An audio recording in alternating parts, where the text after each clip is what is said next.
আমার পনির পকোড়া আজকে আমার খেতে ইচ্ছে করছিল। তো পনির পকোড়াটা আমি কিভাবে বানাবো সেটা তোমরা দেখতে থাকো। তো আমি পালং শাক আমি স্টাফিং দিয়ে বানাবো পকোড়াটা। তো স্টাফিং অনেকে অনেক কিছু দিতেই পারো, তো আমি আজকে স্টাফিংটা করব পালং শাক দিয়ে। তো প্রথমে পালং শাকটা আমি কিন্তু কুকারে সেদ্ধ করে জলটা ফেলে নেব, তারপর আমি রান্না করব। তো এবার কুকারে সেদ্ধ করে যদি কেউ মানে জল ফেলে না দিয়ে তোমরা যদি ডাইরেক্ট রান্না করে মানে করতে চাও সেটাও করা যেতে পারে, কোনো প্রবলেম নেই তাতে। তবে ডাইরেক্ট করলে কি ডাটা ঠাটাগুলো দেওয়া যাবে না, শুধু পাতা দিলেই হবে। কারণ ওই ডাটা দিলে কি হবে, বেরিয়ে বেরিয়ে আসবে ঠিক মতো স্মুথলি। স্টাফিংটা ভরলে পরে ওইটা মানে কীরকম লাগবে। আর এটা কি বলো তো মানে আমি ভেতরে যেহেতু মানে পুরটা দেবো পনির মানে পনিরের ভেতরে, তো যাতে আমি স্মুথ হয় তার জন্য আমি কিন্তু কুকারে দিয়ে সেদ্ধটা করে নিচ্ছি। তো চলো দেখতে থাকবে। আমি পালং শাকগুলো কাটাটা দেখালাম না, আমি এখন কুকারে একটা সিটি মারবো, মেরে বেশি গলাবো না, জাস্ট একটা সিটি নিয়ে জলটা ঝরিয়ে তারপর আমি রান্না করব। তো নেক্সট প্রসেসিং আমি কি কি করছি সেটা স্টেপ বাই স্টেপ দেখাচ্ছি, দেখতে থাকো। তো এই দেখো আমার পালং শাকটা আমার পুরো সেদ্ধ করে নিয়েছি। এবার এই পালং শাকটাকে কিন্তু আমি ভালো করে হাত দিয়ে ম্যাশ করে নেব, ঠিক আছে? ভালো করে ম্যাশ করে নিয়ে তারপর আমি ফোড়ন দিয়ে বাটার দিয়ে করব। বাটারে ফোড়ন দিয়ে এই যে ফোড়নে আমার লাগবে এই যে অল্প অল্প একদম নিয়েছি, অল্প একটু আদা, অল্প একটু রসুন, একটু পেঁয়াজ, ব্যাস। আর একটু মেথি দেবো, মেথি ফোড়ন দেবো, শুকনো লঙ্কা দেবো, ব্যাস এটাই আমার ফোড়ন, ঠিক আছে? আর এই যে পালং শাকটাকে হাত দিয়ে ভালো করে ম্যাশ করে নেব। এটা স্টাফিং আমার হয়ে যাবে, আর মাখনে করব পুরোটা, নুন হলুদ একটু মিষ্টি, ব্যাস আমার স্টাফিং রেডি হয়ে যাবে। তারপর আমি কি করব সেটা আমি দেখাচ্ছি নেক্সট। এই দেখো পালং শাকটাকে আমি ভালো করে ম্যাশ করে নিলাম। এবার আমি এই যে আমুল বাটার দেব, দিয়ে আমি ফোড়নটা দিয়ে আর শাকের মধ্যে যেটুকু জল দেখতে পাচ্ছ তোমরা, এই জলটুকুও দিয়ে দেবো, ঠিক আছে? আমি ভালো করে ধুয়ে নিয়েছিলাম, ধুয়ে তারপর শাকটা যে সেদ্ধ করলাম ওই বয়েল করা ওয়াটার যেটা আছে জলটা ওটা ফেলে দিয়েছিলাম, হ্যাঁ একদম। আর এটা এবার ফোড়ন দেবো। আর সবসময় মনে রাখতে হবে, যারা যারা খাও পালং শাক মানে শুকনো লঙ্কা মেথি ফোড়ন দিয়ে, তারা তো জানোই কত টেস্টি হয় খেতে। আর যারা জানো না তারাও জানো, পালং শাকে মানে যা কিছুই দাও না কেন, মেথি আর কী বলে শুকনো লঙ্কাটা ফোড়নটা মাস্ট, তবে কি খুব সুন্দর হয়। আর বড়ি দিয়ে যারা করতে চাও, যখন শাক এমনি রান্না হয় মেথি আর শুকনো লঙ্কা ফোড়ন দিয়ে বড়ি ভেজে ব্যাস এই শাকটা দিয়ে, আবার পালং শাক তো অনেক রকম সবজি দিয়েও হয়, কিন্তু মেথি আর শুকনো লঙ্কাটা সবেতে মানে পালং শাক রান্নাতে একদম দারুণ লাগে খেতে। তোমরা এটা করে দেখো, দারুণ লাগে খেতে মেথি ফোড়নটা, ঠিক আছে? তার মধ্যে বড়ি ভেজে দিয়ে দিলে, এটা আমি শাকের কথা বললাম। আর এটার মধ্যে বড়ি দেবো না, যেহেতু আমি এই যে চিজ দেবো, এই যে চিজ দেখতে পাচ্ছ তোমরা, এই চিজটা দেবো। ওটা যখন করব তখন আমি দেখাচ্ছি স্টেপ বাই স্টেপ। এখন আমি ফোড়ন দেবো, ফোড়ন দিয়ে শাকটা করে তারপর নামিয়ে আমি তারপর দেখাচ্ছি চিজটা আমি কখন দিচ্ছি। ওই তো মানে ওই স্টাফিংটা যখন দেবো পনিরের মধ্যে, তার উপরে চিজ দিয়ে পনিরটা ঢেকে তারপর ওই বেসনের মধ্যে গুলিয়ে দেবো। তো দেখতে থাকো, খুব ইন্টারেস্টিং আর খুব স্বাদ হয় খেতে, তোমরা দেখতে থাকো, হ্যাঁ স্টেপ বাই স্টেপ। এই দেখো আমি কিন্তু এই যে এতটা মাখন দেব, যেহেতু আমি ফোড়নগুলো দেবো তো এতটুকু লাগবে, একটু মাখনের গন্ধটা হলে ভালোই লাগে, ঠিক আছে? ব্যাস এবার আমি ওই ফোড়নের জন্য মেথিটা বের করি আগে।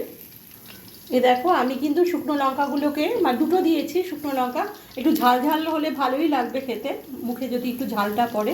একটু দুটো শুকনো লঙ্কা আমি কেটে দিলাম কাঁচি দিয়ে, ঠিক আছে?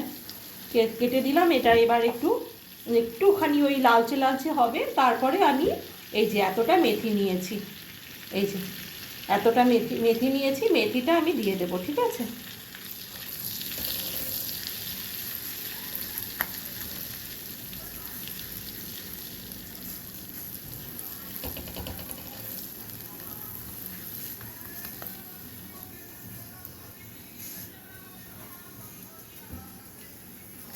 এ দেখো এই মেথিটা দিয়ে দিলাম, এই যে মেথিগুলো দিয়ে দিলাম, এই দেখো মেথি আর শুকনো লঙ্কা খুব সুন্দর একটা কম্বিনেশন, খুব ভালো গন্ধ বেরিয়েছে। হ্যাঁ, এটা কিন্তু বেশি পোড়াবো না, জাস্ট একটু স্মেলটা বেরোলে লালচে লালচে হলেই আমি ওই পেঁয়াজ রসুন আদাটা দিয়ে দেবো, ঠিক আছে? প্রথমে আমি রসুন দিচ্ছি,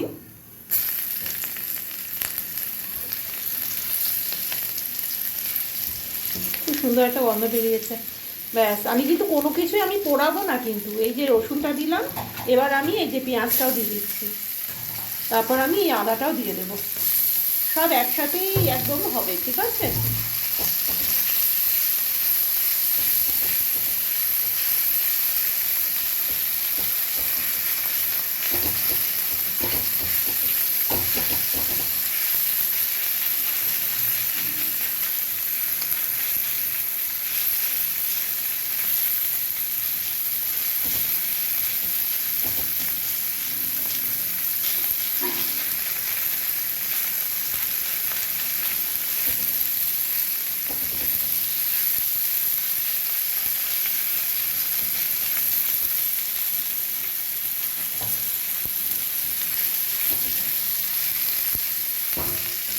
প্রায় আমার অলমোস্ট আমার এটা হয়ে গেছে ভাজা। এবার আমি শাকগুলো দিয়ে দিচ্ছি।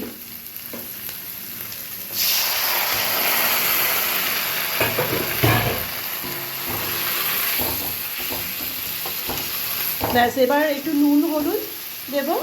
আমি যেহেতু চিনি খাই না খুব একটা, তাই জন্য মিষ্টির কোনো দরকারই নেই। যারা খাও তারা চিনি বা গুড় দিতে পারো।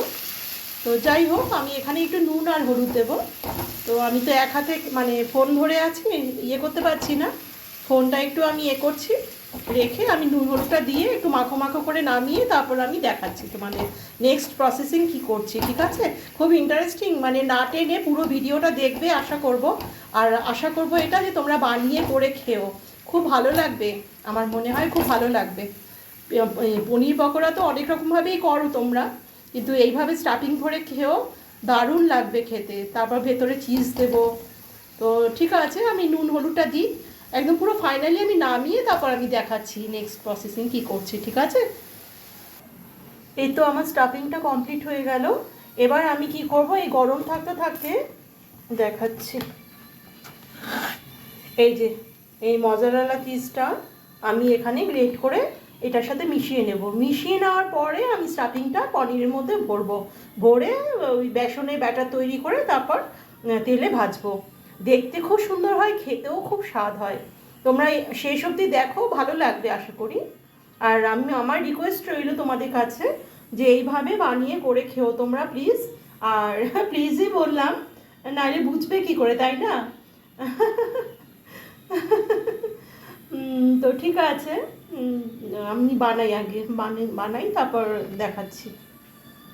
তো এই দেখো, আমি কিন্তু পনিরগুলো স্লাইস করে কেটে নিয়েছি, ঠিক আছে? পনিরগুলো স্লাইস করে কেটে নিয়েছি। এরপরে আমি স্টাফিংটা ভরবো। আর আমি বলেছিলাম না যে চিজগুলো আমি ওই গরমে ওই পালং শাকের মধ্যে মিশিয়ে দেবো না, সেটা করব না। আগে পালং শাক দেবো, ওপর নিচে অল্প একটু ওই করে আমি চিজ দিয়ে দেবো, ওটাই বেটার হবে। নিয়ে আমি ইয়ে আমি দেখাচ্ছি আমি কিভাবে কি করছি, তাহলে তোমরা বুঝতে পারবে। তো এই দেখো, আমি কিন্তু এখানে 8 পিস হয়েছে, মানে 4 পিস হয়েছে। তো আমাকে তো এখানে 8 পিস করেছি, ঢাকা দেওয়ার জন্য তো রাখতে হবে। 4টের মধ্যে আমি স্টাফিং ভরবো, আর 4টে যেটা আছে সেগুলো দিয়ে ওপরে মানে চাপা দেবো। তো দেখতে পাচ্ছ 4টের মধ্যে আমি চিজ দিয়ে দিয়েছি।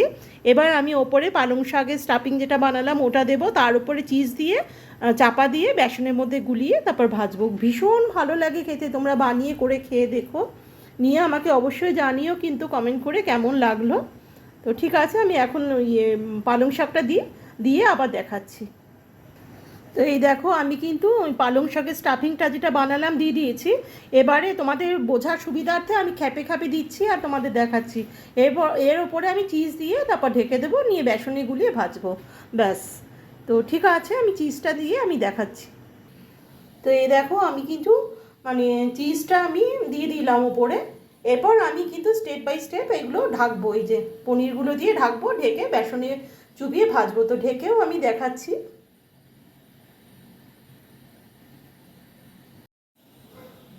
তো ব্যাস দেখো, আমার কিন্তু রেডি।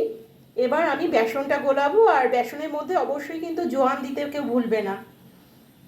জোয়ান দিলে একটু জোয়ান জাস্ট, আর জোয়ান না দিলেও ভালো হয়। জোয়ান দিলে কী হবে, এই পালং শাকের ইয়েটা মানে টেস্টটা, পনির টেস্টটা ঢেকে যাবে, তাই জোয়ান না দিলেই ভালো হয়।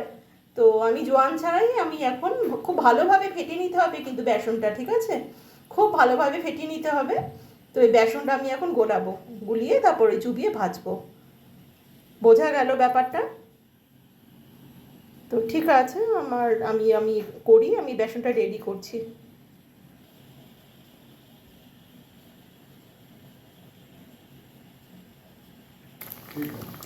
এই দেখো ভাজা হচ্ছে। পনির কাটলেট বলো, পনির পকোড়া বলো, নামটা তোমরা দেবে, খুব টেস্ট হয় খেতে। আমার রিকোয়েস্ট রইলো তোমরা এইভাবে করে বানিয়ে খেও। থ্যাংক ইউ বন্ধুরা, আমি পুরো নামিয়ে আমি দেখাচ্ছি সার্ভ করে। তো ফাইনালি আমার কিন্তু এই যে পনির পকোড়া কমপ্লিট হয়ে গেল। এটা কাটলেটও তোমরা বলতে পারো, পকোড়া যে যেইভাবে বলতে পারো, কিন্তু আমার কিন্তু পকোড়াটা কমপ্লিট। ঠিক আছে, আমি আশা রাখবো যে তোমরা এইভাবে করে বানিয়ে খেও, আর কেমন হয়েছে অবশ্যই জানিও কমেন্ট করে। থ্যাংক ইউ বন্ধুরা দেখার জন্য, থ্যাংক ইউ।